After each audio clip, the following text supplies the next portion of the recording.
Tempo ಟ್ರಾವೆಲರ್ಗೆ Eicher lorry ಡಿಕ್ಕಿಯಾದ ಪರಿಣಾಮ ಮೂವರು ಸ್ಥಳದಲ್ಲೇ ಸಾವನ್ನಪ್ಪಿರುವಂತಹ ಘಟನೆ ಕೋಲಾರ ಜಿಲ್ಲೆಯ ಬಂಗಾರಪೇಟೆ ತಾಲೂಕಿನ ಕಲ್ಕೆರೆ ಸಮೀಪ ಸಂಭವಿಸಿದೆ. ತಾಲೂಕಿನ ಐತಾಂಡಹಳ್ಳಿ ಸಮೀಪ ಚೆನ್ನೈ ಬೆಂಗಳೂರು ಎಕ್ಸ್ಪ್ರೆಸ್ ಹೈವೇ ಸಮೀಪ ಖಾಸಗಿ ಕಂಪನಿಯೊಂದರ ಕಾರ್ಯಕ್ರಮಕ್ಕೆ ಬೆಂಗಳೂರಿನಿಂದ ಬಾಣಸಿಗರನ್ನ ಕರೆಸಲಾಗಿತ್ತು. ಸಂಜೆ ವೇಳೆ ಕೆಲಸ ಮುಗಿಸಿಕೊಂಡು ಟೆಂಪೋ ಟ್ರಾವೆಲರ್ನಲ್ಲಿ ವಾಪಸ್ ಹೋಗುವ ವೇಳೆ ಕಲ್ಕೆರೆ ಸಮೀಪ ತಿರುವಿನಲ್ಲಿ ಈಚರ್ ಲಾರಿ ಡಿಕ್ಕಿಯಾಗಿದೆ. ಘಟನೆಯಲ್ಲಿ ಮೂವರು ಬಾಣಸಿಗರು ಸ್ಥಳದಲ್ಲೇ ಸಾವನ್ನಪ್ಪಿದ್ದು 16 ಮಂದಿ ಗಂಭೀರವಾಗಿ ಗಾಯಗೊಂಡಿದ್ದಾರೆ. ಗಾಯಾಳುಗಳನ್ನ ಕೆಜಿಎಫ್ ಹಾಗೂ ಬಂಗಾರಪೇಟೆ ಸರ್ಕಾರಿ ಆಸ್ಪತ್ರೆಗೆ ರವಾನಿಸಲಾಗಿದ್ದು, ಸ್ಥಳಕ್ಕೆ ಬಂಗಾರಪೇಟೆ ಪೊಲೀಸರು ಭೇಟಿ ನೀಡಿ ಪರಿಶೀಲನೆ ನಡೆಸಿದ್ದಾರೆ.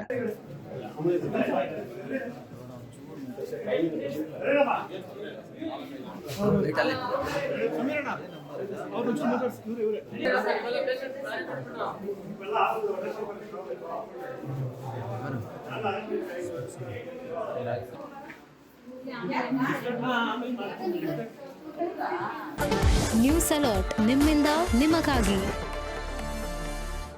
ನೂರಾರು ಕಾರ್ಗಳನ್ನ ಬಾಡಿಗೆ ಪಡೆದು ವಂಚಿಸಿದ ಪ್ರಕರಣಕ್ಕೆ ಸಂಬಂಧಪಟ್ಟ ಹಾಗೆ ಕೊನೆಗೂ ಕೂಡ ಕಾರ್ ಪತ್ತೆ ಹಚ್ಚುವಲ್ಲಿ ಬಳ್ಳಾರಿ ಪೊಲೀಸರು ಯಶಸ್ವಿಯಾಗಿದ್ದಾರೆ.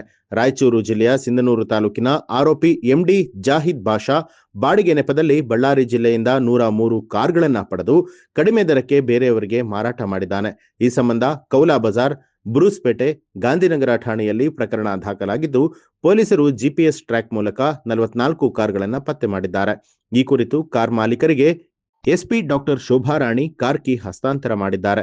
ಇನ್ನುಳಿದ ಕಾರ್ಗಳಿಗಾಗಿ ಪತ್ತೆ ಕಾರ್ಯ ಮುಂದುವರೆದಿದ್ದು, ಆರೋಪಿ ಜಾಹಿದ್ ಬಾಷಾ ಬಳಿಯಿಂದ ಕಾರನ್ನ ಖರೀದಿ ಮಾಡಿದವರು ಕಾರ್ ವಾಪಸ್ ಕೊಡಬೇಕು ಅಂತ ಹೇಳಿ ಸೂಚನೆ ಹೊರಡಿಸಿದ್ದಾರೆ.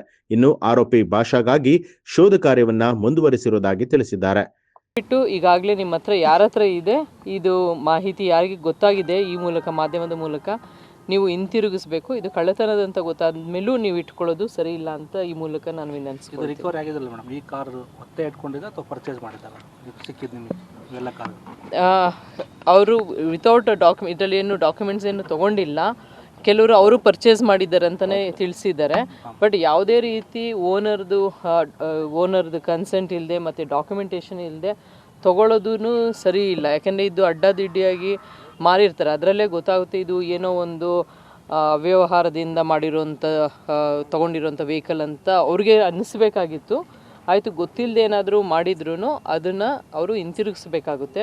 ಯಾರು ಇದು ಕಳ್ಳತನದಂತ ಗೊತ್ತಿದ್ರೂ ಸಹ ಅವರಲ್ಲಿ ಬಳಿಯಲ್ಲಿ ಇಟ್ಕೊಂಡಿದ್ರೆ ಅವರು ಸಹ ಅಪರಾಧಿ ಆಗ್ತಾರೆ. ಈ ಥರ ಒಂದು ವಿಚಾರ ಯಾರು ಮಾಡಬಾರ್ದು. ಇಲ್ಲ, ಅದು ಪ್ರಯತ್ನದಲ್ಲಿದ್ದೀವಿ. ಕೆಲವೊಂದು ಕ್ಲೂಸ್ ಇದೆ, ಅದ್ರ ಮುಖಾಂತರ ನಾವು ಟ್ರೈ ಮಾಡ್ತಾ ಇದ್ದೀವಿ. ನೋಡ್ತೀವಿ, ಪತ್ತೆ ಆದಮೇಲೆ ನಾನು ಖಂಡಿತ ನಿಮಗೆ. ಬೇರೆ ಜಿಲ್ಲೆಯಲ್ಲಿ, ರಾಯಚೂರು ಜಿಲ್ಲೆಯಲ್ಲೂ ಇದೆ ಅಂತ ತಿಳಿದು ಬಂದಿದೆ. ಬಟ್ ನನಗೆ ಪ್ರತ್ಯೇಕವಾಗಿ ಎಷ್ಟು ಪ್ರಕರಣಗಳು ದಾಖಲಾಗಿದೆ ಅಥವಾ ಎಷ್ಟು ವೆಹಿಕಲ್ ಆಗಿದೆ ನನಗೆ ಗೊತ್ತಿಲ್ಲ, ಮಾಹಿತಿ ಇಲ್ಲ.